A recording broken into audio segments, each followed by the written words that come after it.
Hi guys, so for today's vlog, so magbe-breakfast lang kami and then maglalaba kami sa labas ng mga blanket, bedsheet at kung ano-ano pa. Mas mabilis kasing maglaba ng mga bedsheet, comforter sa labas dahil mas malaki yung washing machine. So ayan, eto na yung mga ating kakainin for breakfast. May tuyo, may egg, may tocino, at may fried chicken. So syempre, hindi mawawala ang ating coffee at fried rice. So ayan, kakain na tayo guys. So, minsan lang din naman kaming maglaba sa labas dahil nga may washing machine din kami dito. Bali, 2-in-1 na rin yung washing machine namin, may kasama na rin dryer. Yun nga lang, dito sa Japan, maliit talaga ang mga washing machine. So, kaya sa labas kami, naglalabahan ng mga malalaki like bedsheet, comforter, ayan. Tapos sinasabay na rin namin yung iba pa naming mga laundry, syempre, para lahat na. So, ayan, kakain muna ako and then mamaya maglalaba na tayo kasama si G-Style at si Kuya Jiro. So, ayan, nandito na kami kung saan kami naglalaba. Bali, coin laundry ito guys. Kung napanood niyo yung mga ibang vlog ko, nakapaglaba na rin kami dito ilang beses na. So, ayan. Malapit lang din to sa bahay namin. Walking distance lang. Kaya nga, swerte talaga kami kung saan kami nakatira dahil lahat malalapit. So, ayan yung mga bedsheet namin at comforter. So, dyan namin ilalagay. Ayan. Bali, 2 machine ang gagamitin namin dahil hindi rin kasya talaga. So, ayan. Kung medyo na rin to guys. Medyo maliit din para kung malalaki yung mga bedsheet ninyo or comforter. Ayan. So, dalawahin natin yan. So, ayan, lalagyan natin yan ng konting sabon. Ayan. And then, sa kabila din, gagawin din natin yan. At, ayan, si G-Style. So, lalagyan niya ng coins yung ating machine. Bali, usually 30 minutes lang yung pag-wash natin. So, ayan, nilalagay na ni Kuya Jiro. Inaayos lang niya mabuti para balanse yung ating mga laundry. At doon naman sa kabila. So, ayan. Oh, kasya pa pala. So, ayan yung bedsheet. So, ayan. And ako naman dun sa kabila, ayan, nilalagay ko naman yung iba pa. So, ayan. So, ganyan lang ang ating paglalaba. And then, ayan. So, naayos ko rin yun sa kabila para make sure balance din. Ayan. So, konti lang naman yung aming mga laundry dahil nga nakapaglaba na rin ako dun sa aming mismong washing machine. So, ayan, nilalagay na ni G-Style yung coin. So, take 30 minutes. Yan, tapos iniiwanan lang namin and then babalikan na lang namin para ilipat doon sa dryer. So, ayan, nililigpit ko na yung ating mga laundry basket. So, ayan, si Kuya Jiro, inaayos na rin niya. At habang nakasalang ating laundry, syempre, dumaan kami dito sa Starbucks na malapit din sa bahay namin. Ito yung seasonal drink nila. So, ayan, yung Heavenly Peach. Yan. So, Heavenly Peach drink nila. So, masarap siya, guys. So, seasonal drink yan ng Starbucks dito sa Japan. So, ayan, na-try natin yan. Masarap siya, guys. Ayan, hindi siya masyadong matamis. At ayan, dumaan din kami sa Uniqlo dahil may binili si Kuya Jiro at si G-Style sa Uniqlo. I think bumili lang sila ng mga t-shirt at saka pang work ni G-Style. And then, bumalik na kami ulit dito sa laundry dahil tapos na yung 30 minutes. So, ililipat lang din namin sa drying. Ayan. So, lalagyan din natin ng softener para mabango din ang ating mga nilaban. So, ayan si Kuya Jiro. So, ayan, nilalabas na niya yung mga nilaban namin. And then, ilalagay natin doon sa dryer. Sabi ko, wait lang. Lalagyan ko ng softener para naman mabango. So, ayan. So, hindi ko alam kung paano ko gagawin. Kaya nga, pinifigure out namin kung anong uunahin namin, kung yung mga blanket o yung mga ibang damit.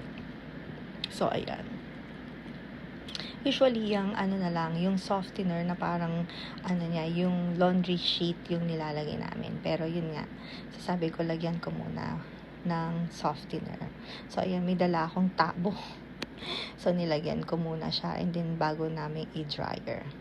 So ayan, ganyan lang naman ang ating paglalaba para lang mas mabango siya. So ayan. Andun na si Kuya Jiro, nililipat na niya sa dryer. So, 3 pala tong ginamit naming machine. So, ayan. Dapat pala yung spray yung dinala ko, hindi itong tabo. Sana nilagyan ko na lang pala sa spray para inisprayan ko na lang muna. So, ayan. So, puntahan natin si Kuya Jiro dun sa kabila dahil chinek ko kung paano niya nilagay yung mga ating mga blanket, comforter dun sa dryer. Bali yung dryer dito mas malaki siya kaysa sa pagwawash mo. So kaya dalawa lang yung gagamitin nating drying machine. So ayan. At ayan, nasalang na namin yung mga laundry namin sa drying. Ayan, or sa dryer. So, ayan, pumunta muna kami dito sa park para gala-gala ang Ate Sky. Dahil dito kami laging nagpupunta. So, mag-aantay lang din tayo ulit ng 30 minutes and then babalikan natin ang ating mga laundry dahil for sure tuyo na yun. So, ayan, chill-chill muna tayo dito, guys. At ayan, nakabalik na kami at tuyo na ang ating laundry. So, ayan, kukunin na natin para magtupi. So, 2 machine lang yan.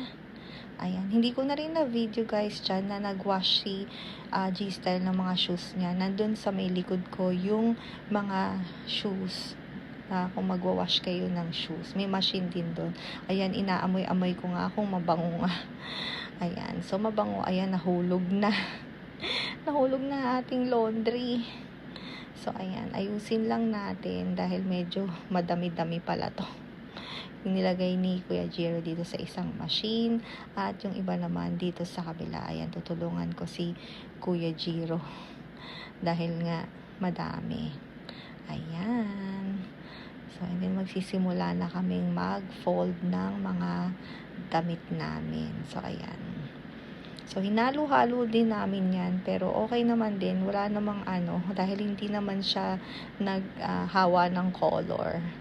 Ayan. Dahil konti lang naman yung mga puti. So, ayan. So, sabi ko kay Kuya Jiro, ayan, hati kami ng tutupiin. So, andun siya sa banda, sa kanan ko, dahil ayaw nga niyang magpa-video.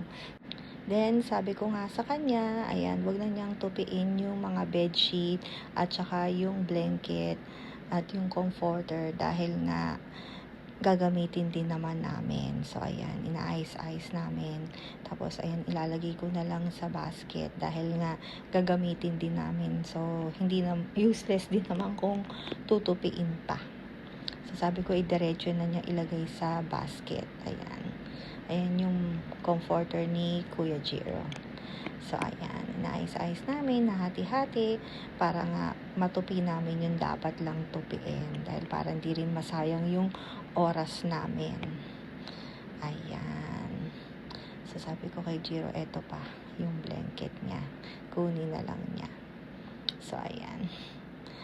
Natatawa na lang kami ni Kuya Jiro kasi nga, sabi ko, wag na lang niyang i-fold. Ayan. So, sabi ko, ibigay niya sa akin yung isa pang basket para mag-start na rin akong mag-fold. So, ayan. Buti na lang din, kami lang dalawa dito nasa laundry.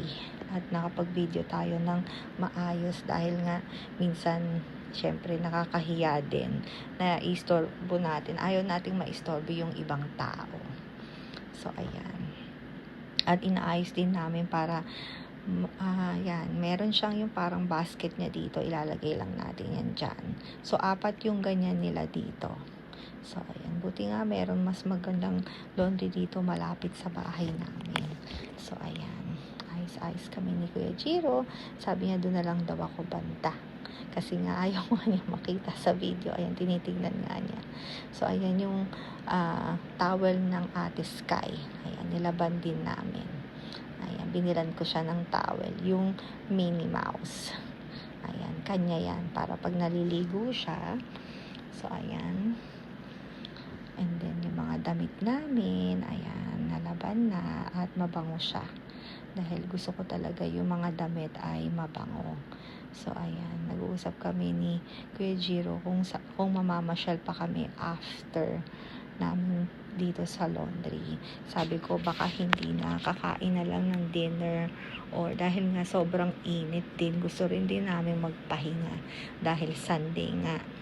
Dahil usually Saturday naman kami namamasyal, dahil Monday to Friday may pasok kami. Siya din, bali nakabakasyon lang si Kuya Jiro dahil wala silang school. Pero ayun nga, mag-start na rin yung school niya bukas, Monday. So, ayan. So, naayos-ayos ko lang dahil nga, ayun, kita si Kuya Jiro. Sabi niya, ayaw nga daw niya. Sabi niya, nakikita nga daw siya sa video. Ayaw niya talagang magpa-video. Ayan. So, ayan na. Ayan, paulit-ulit ko na lang tong damit ko dahil nga, inaayos ko yung camera. Ayan. So, kanina merong tao, pero ngayon, so kami lang ni Kuya Jiro. So, usually naman kasi din, nilalagay lang nila dito yung mga damit nila and then babalikan na lang later. Dahil wala namang kukuha niyan at may CCTV. So, ayan. So, bakit naman nila kukunin, diba guys? So, dito kasi talagang, ayan. So, madisiplina yung mga tao. At wala namang kukuha ng gamit mo. Ayan, hahanapin ka pa nga nila para isoli sa'yo yung kung may naiwan ka. Ayan, hahanapin talaga nila or ito-turn over nila kung para alam nila kasi na babalikan mo pag may naiwanan ka. So, ayan, sa lost and found. Ayan, ganyan. Usually, meron silang sariling lost and found or yun nga, sa police station. Ayan, ganyan. So, ayan yung mga damit ko, itutupin ko. And then, si Kuya Jiro din nagtutupi doon banda sa kanan ko. So, ayan. Bali, meron ditong door. I think doon yung opisina nila. Pero, bihira mo lang din makikita dito yung kung sino yung nagmamanage nung laundry. Ayan. Dahil nga, mahigpit din sila dito. Kaya nga may CCTV sa mga laundry shop. Ayan. At bawal din si Sky dito. Nakalagay bawal ang pet. Ayan nga. Kaya nandun lang sila. Kung makikita nyo dun sa likod ko, nandun yung sasakyan.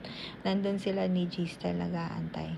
Dahil bawal din namang iwanan si Sky doon sa loob ng car. Kaya nandun sila ni G-Style sa loob ng car nag-aantay. Dahil konti lang din naman yung mga nilaban namin. Mukha lang madami dahil nga yung mga bedsheet. Ayan, but usually yung mga damit, konting damit lang at ayan yung mga towel, yung mga damit namin 3. Ayan. So, ganyan lang.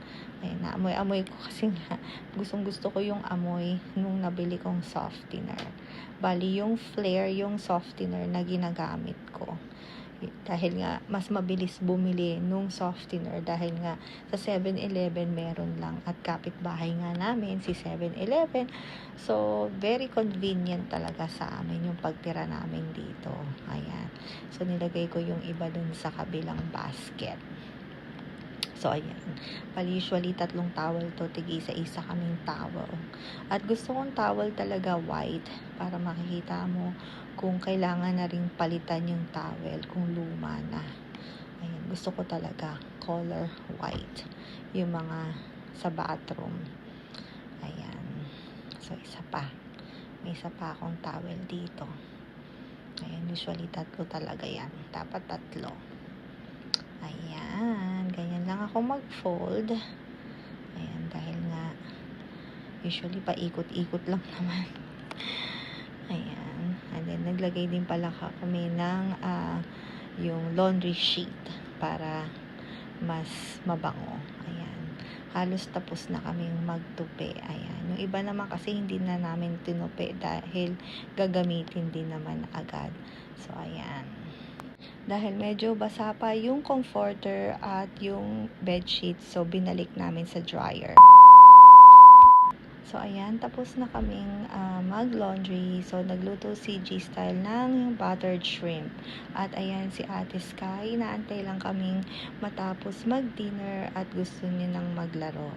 So, alright guys, thank you guys for watching. See you guys next time. Bye guys!